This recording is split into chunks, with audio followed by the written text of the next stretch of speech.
All right, seeing none, we'll move to public input. Just a reminder, 3 minutes per person, and on topics we didn't talk about earlier. Anyone for general public input tonight? Come on up, man.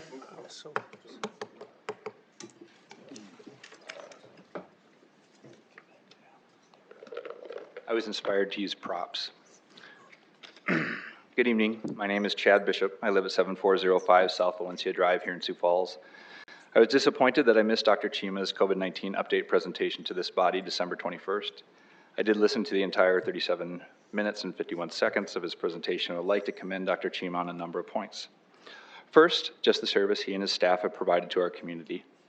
Second, the consistent message of caution and not fear. Third, we are lucky to be living in the greatest country on earth and to have the resources that we do, and to have a vaccine or vaccines that have been as effective as they have been in preventing the most severe outcomes of COVID-19. We also agree that it is understandable why there is concern and for people to ask how we came up with these vaccines so quickly. Dr. Chima attributes this to American ingenuity. In part, I agree. However, if concern is reasonable, it is reasonable to ask why the FDA is arguing it will take at least 55 years for them to review and release the documents that made up the licensure submission from Pfizer-BioNTech, when it only took 103 days to review and approve the submission in the first place.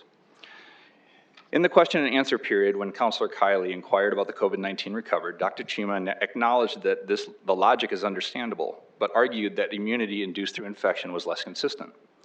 Again, our own Department of Health has reported less than a 1% reinfection rate for the COVID-19 recovered over 22 months from their own empirical data.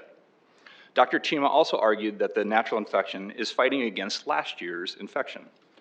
The obvious follow-up question would have been, what were the current vaccines on offer developed against last year's infection, right? In addition, he doesn't mention the research that shows B cells created during natural infection continue to evolve to become more potent and able to block immune-evading variants.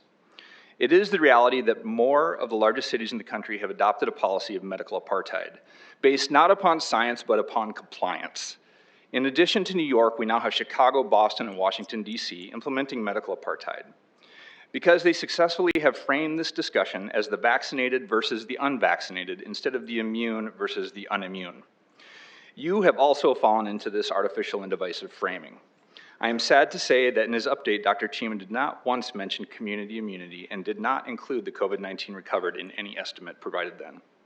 Last week, the President, Dr. Fauci, and Senator Feinstein all floated the idea of mandating vaccines for domestic air travel. The purported impetus for the mandates, for firings, for violation of civil rights, and for the implementation of medical apartheid in the United States of America is to prevent the spread to the vulnerable who might succumb. Could fully vaccinated U.S. Senators Booker and Warren spread the virus once infected?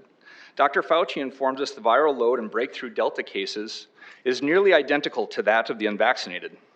What does that make now? 5 fully vaccinated U.S. Senators having breakthrough cases. That's 5% breakthrough just in the U.S. Senate.